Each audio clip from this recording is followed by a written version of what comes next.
moving ahead to the next part of our criminal justice system.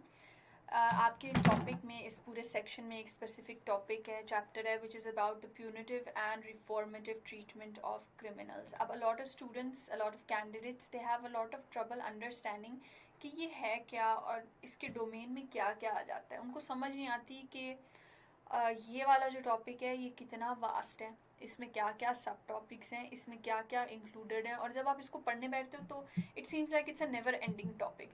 तो ये वाला जो लेक्चर है, this I have designed to kind of you know make it a bit concise, make it a bit to the point and make you people understand कि जब आपने इसकी तैयारी करनी है तो आपने किन किन चीज़ों पे फोकस करना है, इसमें कौन कौन सी चीज़ें इससे रिलेटेड हैं, कौन कौन सी चीज़ें इसकी सब कैटेगरीज हैं, ये सारा कुछ आप इसमें पढ़ोगे. So let's begin. सबसे पहले theories of punishment. Before beginning this, अब देखिए ये वाला जो हमारा टॉपिक है, punitive and reformative treatment of criminals, इसका मतलब क्या है कि एक इंसान कन्विक्ट हो गया, वो कोर्ट में गया, आपके जज ने कह दिया कि गिल्टी है, अब वो कन्विक्टेड है, ठीक है. अब उसके बाद उसके साथ क्या होना है ये हम इस टॉपिक में पढ़ेंगे, ठीक है. तो ये basically this topic is somehow related to this theory of punishment कि किस तरह से एक इंसान को पनिश करना चाहिए और पनिशमेंट के पीछे लॉजिक क्या है, पनिशमेंट के पीछे रीज़न क्या है, क्या फिलॉसफी चल रही है उस पनिशमेंट के पीछे. तो इसीलिए वी हैव मैं एक दफ़ा I am going through the three theories of punishment. There can be more but these are the three basic ones जिनका आपको आइडिया होना चाहिए. सबसे पहले इज़ रेट्रीब्यूटिव, उसके बाद we have preventive and deterrent and the last is reformative. अब basically retributive क्या है?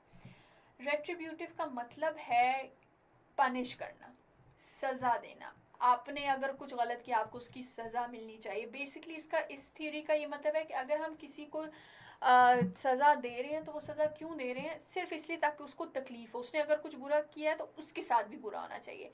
ये आ जाता है इस थ्योरी में. The second theory is preventative या डेटरेंट. इन दोनों वर्ड्स ये यूज़ हो सकते हैं, तो जब अब अगर ये यूज़ हों तो इनमें कंफ्यूज नहीं होना, they mean the same thing. इसका मतलब क्या है कि हम एक एग्जाम्पल सेट कर रहे हैं सोसाइटी के लिए, हम लोगों को दिखा रहे हैं पनिशमेंट. ये कह रहा है कि ये थ्योरी कह रही है कि पनिशमेंट क्यों होती है. पनिशमेंट हम इसलिए देते हैं ताकि ये इंसान, इसने जो गलती की है, इसको देख के बाकी लोग जो हैं वो ये गलती ना करें, उनको पहले से ही सज़ा का इतना डर हो कि फिर वो क्राइम की तरफ आए ना. So that is this theory of punishment which is basically preventing crime and deterring it from happening. And the third one, which is perhaps the most common in this era, that is the reformative one. ये हमारी सबसे important आजकल समझी जाती है कि reform, हम अगर किसी को कन्विक्ट कर रहे हैं तो देखो, हम अगर थ्योरीज पढ़ते हैं, हम क्यों पढ़ते हैं? हम ये इसलिए पढ़ते हैं, ये प्रूव करने के लिए कि इंसान अगर क्राइम कर रहा है तो ठीक है, उसमें उसका कसूर है, लेकिन उसके कसूर के अलावा there are so many other factors जो उसको उस तरफ पुश करें, जो उसको पुश करें क्राइम करने के लिए. तो the reformative theory of punishment basically says कि इंसान जो है, अगर हम वो कन्विक्ट हो गया, ठीक है, वो क्रिमिनल है, can we need to, our focus should be on making that person better. हमारी फोकस ये होनी चाहिए कि ये जो पर्सन है ये अब बेटर हो जाए और इसके अंदर जो क्रिमिनल टेंडेंसीज हैं वो कम हो जाए. So these are the three theories of punishment कि किस तरह से अलग अलग लोग इनको लेके चलते हैं. अब आपके टॉपिक जो है punitive and reformative treatment of criminals, what does it basically say? It says punitive, reformative. देखें, why am I doing this? ये जो दो वर्ड्स आते हैं ना, a lot of candidates get confused कि इनकी डोमेन क्या है और इनकी रेंज क्या है, ये कितने वास्ट हैं, इनमें क्या क्या काउंटेड है. तो मैं एक दफ़ा आप लोगों को क्लियर करके बताना चाह रही हूँ कि ये जो टॉपिक की दो हेडिंग्स है ना, इनका मतलब क्या है. Basically punitive means punishment. जब भी आप प्यूनिटिव वर्ड सुनेंगे ना, तो प्यूनिटिव के अंदर ये सारी चीज़ें आ जाती हैं. ये पनिशमेंट एंड रेट्रीब्यूशन, ये दोनों बेसिकली इसी की टाइप्स हैं, ठीक है, ये दोनों इसी. तो अगर आप पे रेट्रीब्यूशन पे सवाल आ जाए तो आपने प्यूनिटिव पे ही जाना है कि हम पनिश करना चाह रहे हैं, पनिशमेंट, ये सारे इंटर रिलेटेड हैं, ठीक है.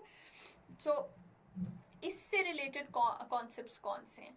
प्यूनिटिव से related concepts are corporal punishment. Corporal punishment is basically किसी को मारना, ठीक है, सजा के तौर पे physically उसको hurt करना. Capital punishment is taking the life of someone away. And the last is imprisonment. अब ये तीन concepts इससे related क्यों हैं? मुझे ये बताएं कि ये जो तीनों चीज़ें होती हैं, हम किसी को अगर जेल में डाल रहे हैं, या हम किसी को फांसी दे रहे हैं, या फिर हम किसी को फिजिकली मार रहे हैं, तो ये क्यों हो रहा है? ये इसलिए हो रहा है ना क्योंकि हम मान रहे हैं कि he needs to be punished. हम मान रहे हैं भाई इसने गलत किया, इसको सजा मिलनी चाहिए, इसको मारना चाहिए. ही डिड समथिंग रॉन्ग, तो इसके साथ भी रॉन्ग होना चाहिए. तो ये सारी चीज़ें हैं, ये सारी इसमें आती हैं. तो whenever you begin this topic, focus on all of these things. Second is reformative. अब reformative की क्या, जो आपकी हेडिंग है, इसमें क्या क्या चीज़ें आती हैं? इसमें सबसे पहले आती है रेस्टोरेशन. रेस्टोरेशन वर्ड यूज जहाँ हो रहा है, रिहेबिलिटेशन वर्ड जहाँ यूज हो रहा है, ये सारे इंटरलिंक्ड है. Restoration is basically putting everything back in order. Rehabilitation is किसी को रिहैब देना, किसी को सपोर्ट देना to fix themselves, to improve themselves. Correctional is to correct someone. अब देखिए सारे इंटरलिंक्ड कॉन्सेप्ट्स हैं.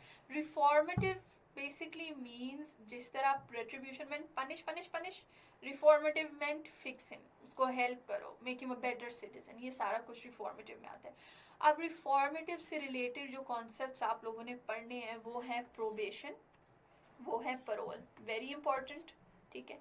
ट्रेनिंग एंड थेरेपी आपको जनरल आइडिया होना चाहिए. इनका मतलब क्या है? देखिए इन चारों मेथड से हम क्या करते हैं, हम कोशिश करते हैं कि इंसान जो है वो किसी तरह दोबारा ठीक हो जाए. वो अगर क्राइम करने पे मजबूर हुआ है तो ही deserves a second chance, until and unless he is a very horrible criminal.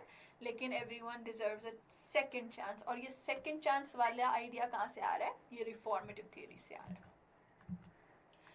अच्छा, now let's quickly go over the punitive treatment of criminals. इसको थोड़ा सा हम पढ़ लेते हैं. It is rather outdated concept regarding the treatment of criminals. इस तरह मैंने आपको बताया था, ये पुराने दौर की लॉजिक थी.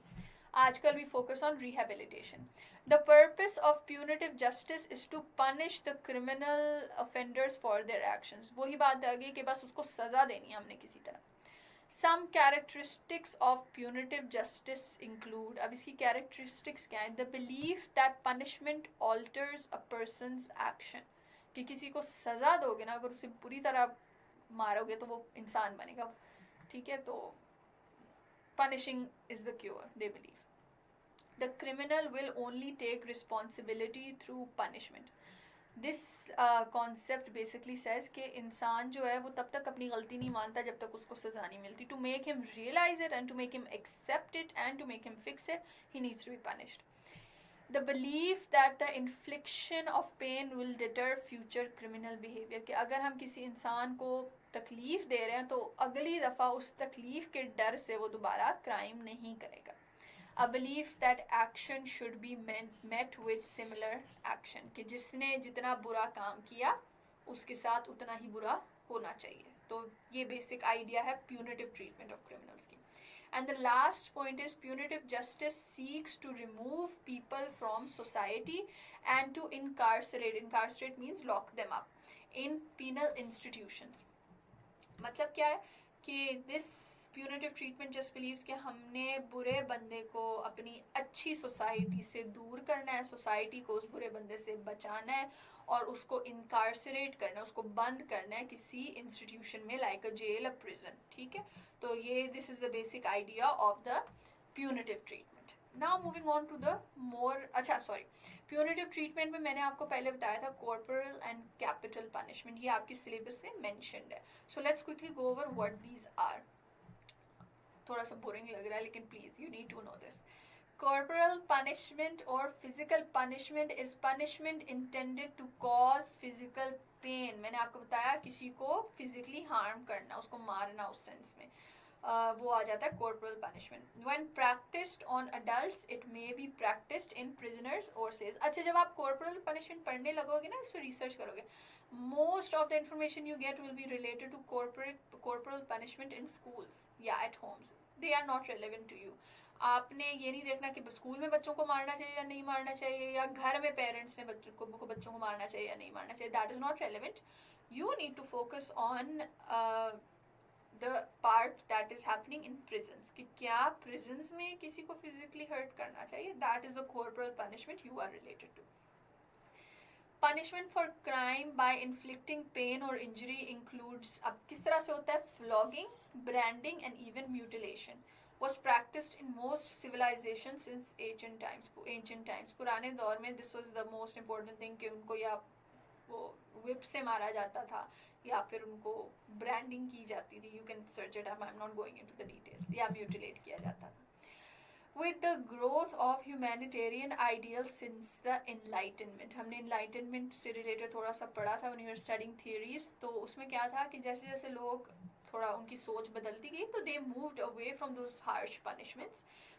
Such punishments are increasingly viewed as inhumane. अब corporal punishment को inhumane कहा जाता है. By the late 20th century, corporal punishment had been eliminated from the legal system of most developed countries. 20th century के end पे, ये 1990s 1980s के time तक almost all developed countries उन्होंने ये चीज़ हटा दी थी corporal punishment वाली. The legality in the 21st century of corporal punishment in various settings differs by jurisdiction. Basically इसका मतलब क्या है कि बेशक a lot of developed countries have abolished corporal punishment, but there are still many places जहाँ पे ये implement हो रहा है, different jurisdictions हैं. Around 33 countries in the world still retain judicial corporal punishment, including a number of former British territories such as Botswana, Malaysia, Singapore and Tanzania. A number of other countries with an Islamic legal system. अब आप लोगों ने Islamic legal system तो पढ़ा हुआ है ना, with me we went over it briefly. तो उसमें यही था कि Islam encourages corporal punishment for a lot of crimes. तो जहाँ पे ये हमारे पास हुदूद implement होता है वहाँ पे corporal punishment is a part of the game. So systems such as Saudi Arabia, UAE, Qatar, Iran, Brunei, Sudan and some northern states in Nigeria employ judicial whipping for a range of offences as well as corporal punishment. अब ये तो corporal punishment हो गया. Some Islamic countries such as Saudi Arabia and Iran use other kinds of physical penalties and amputations. जिस तरह हाथ काटे जाते हैं इस्लाम में थेफ्ट में जो होता है, तो ये अभी भी सऊदी अरेबिया, ईरान में इस तरह की एम्प्यूटेशंस भी प्रैक्टिस होती हैं. सो no matter how bad it is thought of, generally there are still many parts of the world जहाँ पे ये अभी भी अप्लाई हो रहा है. After that, moving ahead to capital punishment. अब capital punishment क्या है? सजाए मौत. तो capital punishment, where do we stand today in the world on capital punishment? Capital punishment, also known as the death penalty, is a government sanctioned practice whereby a person is put to death by the state as a punishment. death कौन देता है? State देता है. तो उसको उसकी सजा क्या मिलती है? उसको सजाए मौत मिल जाती है और वो स्टेट देता है. No individual has that right. The sentence ordering that someone be punished in such a manner is referred to a death sentence. Death sentence का मतलब यही है कि उसको सजाए मौत मिलनी. Whereas the act of carrying out such sentence, जब उसको सजाए मौत देते हैं तो उसको हम क्या कहते हैं? Execution. A prisoner who has been sentenced to death and is awaiting execution is referred to as condemned. जिसको सजाए मौत दी हुई होती है लेकिन अभी वो इंतज़ार में है कि उसको फांसी दी जाए. देखो कोर्ट ने सुना दिया लेकिन उसी टाइम जाके तो फांसी नहीं होती ना, वो थोड़ा टाइम लगता है. तो उस टाइम में उस इंसान को क्या कहते हैं? कंडेम्ड. और कुछ कंट्रीज में कहते हैं कि he is on death row. Crimes that are punishable by death are known as capital crimes. वो क्राइम्स जिनकी सज़ा डेथ है उनको कैपिटल क्राइम्स कहा जाता है या कैपिटल ऑफेंसेस कहा जाता है या कैपिटल फेलनीज कहा जाता है. अब ये एमसीक्यूज में चीज़ें आ सकते हैं, which is why I am going over it. 56 countries retain capital punishment, including Pakistan. 106 countries have completely abolished it for all crimes. There are 106 countries in the world जिन्होंने बिल्कुल इसको ख़त्म कर दिया है. 8 have abolished it for ordinary crimes while maintaining it for special circumstances such as war crimes. 8 ऐसी countries हैं जिन्होंने normal crimes के लिए उसको ख़त्म कर दिया लेकिन war crimes के लिए अभी भी उसको रखा हुआ. Although most states have, अब states की जब बात होती है हम countries, we're talking about countries. Although most states have abolished capital punishment, Over 60% of the world's population live in countries where death penalty is retained, including Pakistan. अब number of countries हम देखें तो लगता है कि बहुत ज़्यादा ने छोड़ दी है, लेकिन क्योंकि पॉपुलेशन हमारी इस्लामिक कंट्रीज़ में बहुत ज़्यादा है, तो फिर पॉपुलेशन वाइज अगर देखो तो 60% of the world's population live in countries where there is capital punishment. Controversies. अब कैपिटल पनिशमेंट पे एतराज़ क्या होता है, इसको आप लोग डिटेल में पढ़ के, इसको अगर इस पे सवाल है तो you should be able to write it down. इस पे इश्यूज़ क्या आते हैं. सबसे पहले तो इशू आता है ह्यूमन राइट्स, कि it's a violation of human rights taking away the life of someone. The second biggest issue is wrongful execution. What if the person, देखें error कहीं भी हो सकता है. What if the person convicted is was actually not guilty, और ये case कुछ सालों बाद रीओपन होता है, और रीओपन होने के बाद जी पता लगता है कि वो तो गिल्टी था ही नहीं, और इतने में पता लगता है कि वो बंदा मर गया, उसको कैपिटल पनिशमेंट दी हुई है. तो wrongful execution is also a big issue. Racial, ethnic and social class bias, ये भी कुछ लोग एडवोकेट करते हैं कि this is not allowed, capital punishment is not allowed. क्यों? क्योंकि कहीं ना कहीं इंसान जो है वो बायस कर जाता है पनिशमेंट देते हुए.